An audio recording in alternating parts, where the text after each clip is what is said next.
Addition, soustraction et multiplication avec des fractions. 17 sur 15 plus 3 sur 15. Les deux fractions ont le même dénominateur. On le garde. On additionne les numérateurs. 17 plus 3, ça fait 20. On constate que tous les deux sont dans la table de 5. 20, ça veut dire 4 fois 5. 15, ça veut dire 3 fois 5. On divise numérateur et dénominateur par 5. Le résultat, simplifié, égale 4 tiers. Bien sûr, on pourrait écrire ça sous forme décimale.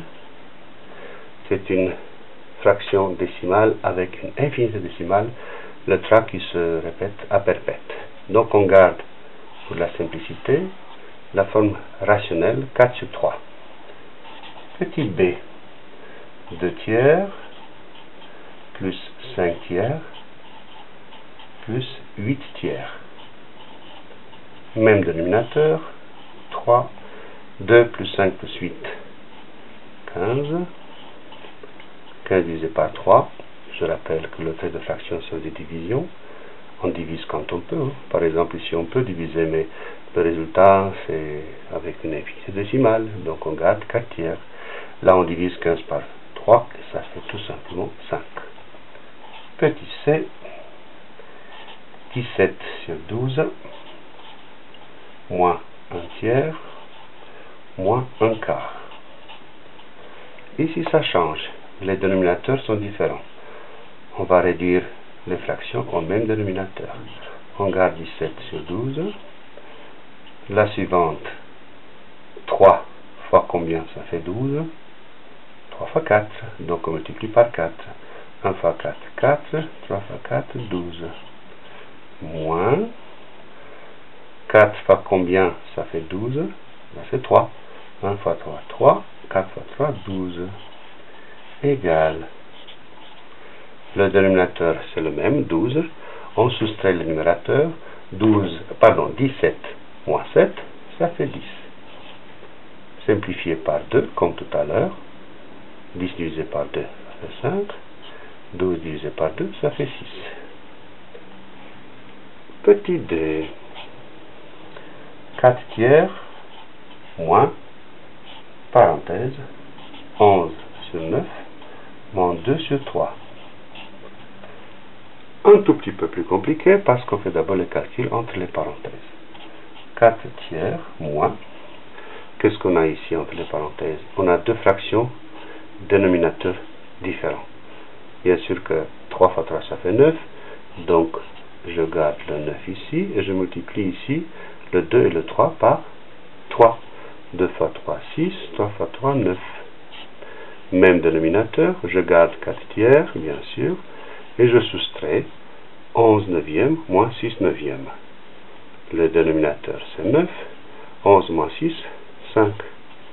Et finalement, 4 tiers moins 5 neuvièmes, il y a un problème, parce que si le dénominateur ici n'est pas le même, c'est pas grave, je multiplie 4 et 3 par 3, 4 fois 3, 12, 3 fois 3, 9, moins 5 sur 9, égale, même dénominateur 9, 12 moins 5, 7. 7 sur 9, ça ne se simplifie pas, ça reste comme ça, une fraction irréductible, comme celle-ci, comme celle-ci. Évidemment, si vous voulez, on peut avoir une écriture décimale, 0,777 à perpète.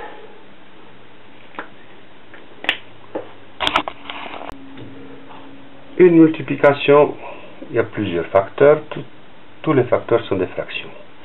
Quand on multiplie des fractions, on multiplie les numérateurs entre eux et les dénominateurs entre eux.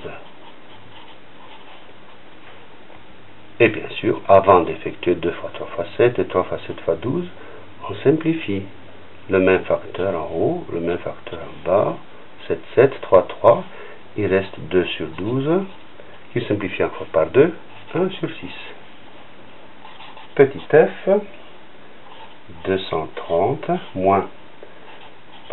230 sur 180 fois 3 quarts plus 5 sur 12 égale priorité les calculs entre parenthèses.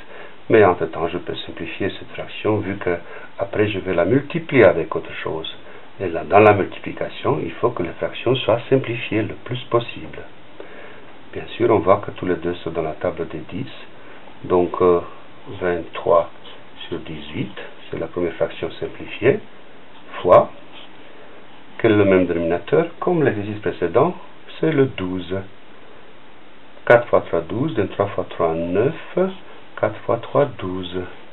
J'ai multiplié 3 et 4 par 3, plus 5 sur 12, égale 23 sur 18, fois, même dénominateur, 12, j'additionne les numérateurs, 9 plus 5, 14, égale, bien sûr je suis tenté de multiplier 23 fois 14 et 18 fois 12, mais pourquoi ne pas factoriser, mettre tout en facteur 23 fois 7 fois 2, je trouve un facteur 2 ici, et en bas, 18 je le garde, fois 12, je vais écrire 2 fois 6, vous avez compris pourquoi, parce qu'il y a ce 2 là qui apparaît deux fois, par lequel je vais simplifier. Maintenant je regarde, est-ce qu'il y a un facteur commun? En haut il y a 23 et 7, 23 est le nombre premier, en bas il y a 6, 6 égale 2 fois 3, 18 c'est 3 fois 6, 3 fois 3 fois 2, il n'y a pas un facteur commun, alors je vais tout simplement les multiplier. 7 fois 3, 21, 1 égale 2, 7 fois 2, 14, plus 2, 100, 161.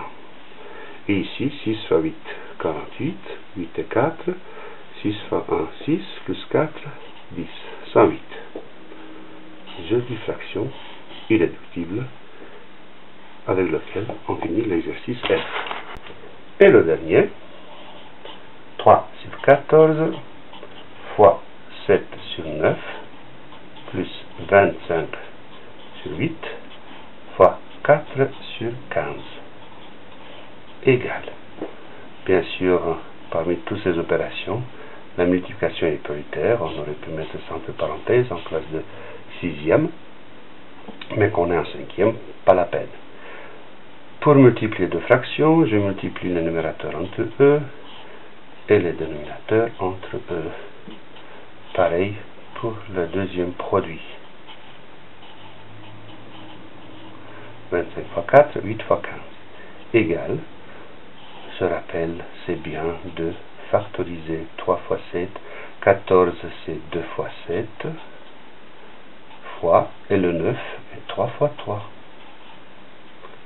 Plus le suivant, vous voyez un 5 ici qui se devine, là il y a 4, donc 25 j'écris 5 fois 5, fois 4, et le 8 je fais 4 fois 2, fois 15, c'est 3 fois 5.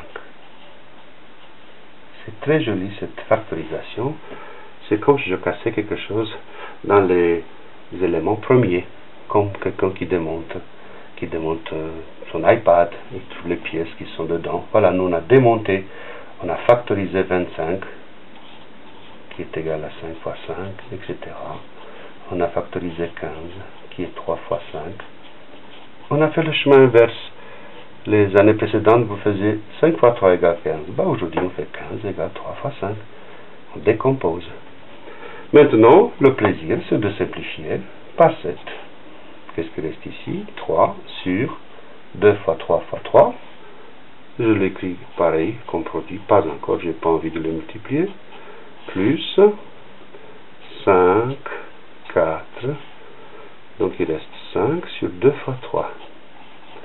C'est plus joli de voir comme ça, factorisé, parce que je constate que le facteur qui manque. 2 fois 3, 2 fois 3 fois 3. Donc ici il manque un 3. Je le mets tout de suite, fois 3 fois 3. Du coup, j'ai le même dénominateur, en l'occurrence, 3 fois 3, 9 fois 2, 18. 3 plus 15, 3 plus 15, 18. Et bien c'est fort, le résultat c'est 1. Voilà. Addition, soustraction et multiplication de fractions.